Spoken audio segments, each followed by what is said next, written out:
ఉండకూడదని చెప్పిన మాట ప్రకారం మొదటి కేబినెట్లో పెట్టి ఆ చట్టాన్ని రద్దు చేసింది మీ ప్రభుత్వం అని చెప్పి కూడా నేను మీకు తెలియజేస్తున్నా. అంతటితో ఆగలేదు.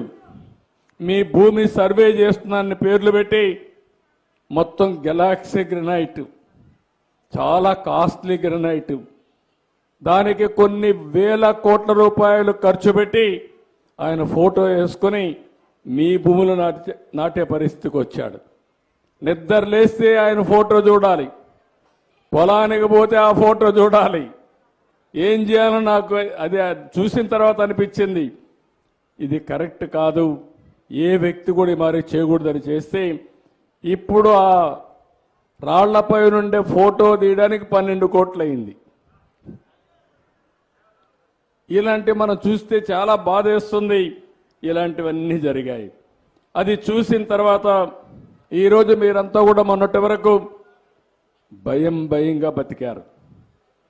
మీ భూమి వేరే వాళ్ళు కబ్జా చేసిన మీ భూమిని 22A పెట్టినా, మీ భూమి మీది కాదని చెప్పినా మీరు మాట్లాడాలంటే భయపడిపోయే పరిస్థితికి వచ్చారు. ఈరోజు ఎన్డీఏ ప్రభుత్వం ఇచ్చింది, మీరు స్వేచ్ఛగా ఇక్కడొచ్చి ఎవరు తప్పు చేసినా నేరుగా అడిగే అధికారం మీకు ఇచ్చింది ఎన్డీఏ ప్రభుత్వం అని చెప్పి కూడా నేను మీకు తెలియజేస్తున్న ప్రభుత్వం. ఒకప్పుడు నవ్వు ముఖమే నేను చూడలా, కనీసం ఇప్పుడు నవ్వుతున్నారు.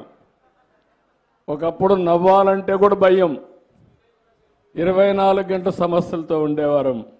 ఇవన్నీ చూసిన తర్వాత నాకు అనిపించింది, మీ ఆస్తులకు రక్షణ కల్పించాలని.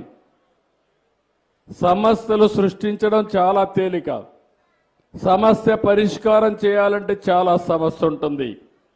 ఈరోజు ఈ సమస్యను పరిష్కారం చేయాలని మేము ఈరోజు మీరు చూస్తే దగ్గర అన్ని రెవెన్యూ గ్రామాల్లో రెవెన్యూ సదస్సులు పెట్టాం. ఇప్పటి వరకు చాలా వరకు కొన్ని గ్రామాల్లో రెవెన్యూ సదస్సులు మీరు చూసినప్పుడు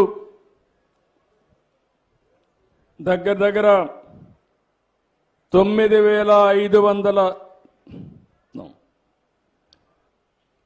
మొత్తం ఇప్పటి వరకు చూసి 95,263 పిటిషన్లు వచ్చాయి రెవెన్యూ సదస్సుల్లో. ఇప్పటికి చేసింది దగ్గర ఒక 10 రోజులు. ఎన్ని రోజులైంది? ఇప్పటికి 6వ తారీఖు స్టార్ట్ చేశారు. డిసెంబర్ 6వ తారీఖున స్టార్ట్ చేసి జనవరి 9 వరకు రెవెన్యూ సదస్సులు పెడుతున్నాం.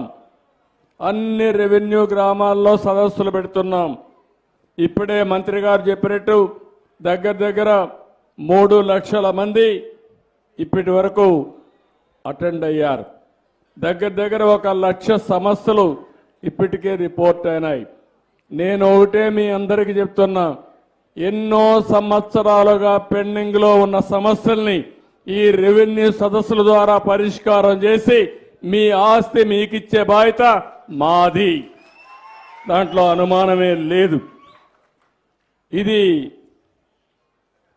ఇంకో పక్కన మీరు చూసినప్పుడు కొత్తగా కూడా ఒక చట్టం తీసుకొచ్చాం. ఇప్పుడే ఒక అతను వచ్చాడు, మీరు చూశారు, ఇక్కడే ఉన్నాడు. ఈ పక్కన అతను అన్నమయ్య డిస్ట్రిక్టా, అన్నమయ్య జిల్లా. ఆయన భూమి వేరే వాళ్ళు కబ్జా చేశాడు. కబ్జా చేస్తే ఎక్కడెక్కడో తిరిగాడు. ఎక్కడా పరిష్కారం కాకపోతే నేను ఇక్కడికి వస్తున్నానంటే నేరుగా నాకు ఇస్తే ఆ సమస్య పరిష్కారం అవుతున్న ఉద్దేశంతో ఎదుక్కుంటా వచ్చాడు అతను.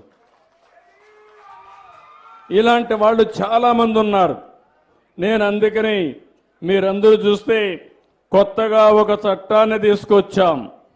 ఆ చట్టం ల్యాండ్ గ్రాబింగ్ యాక్ట్ 2024.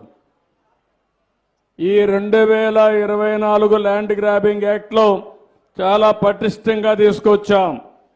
ఎవరైనా సరే వేరే వాళ్ళ భూములు కొట్టేస్తే, కబ్జా చేస్తే అలాంటి వారిపైన చాలా కఠినంగా ఉంటాం. భూ ఆక్రమణ చేసిన, బలవంతంగా బెదిరించి లాగేసుకున్న, మోసం చేసి లాగేసుకున్న కొత్త చట్టం వర్తిస్తుంది. 6 సంవత్సరాల నుంచి 17 సంవత్సరాల వరకు జైల్లో పెట్టి అధికారం ఇచ్చాం. ఒకసారి ఎవరైనా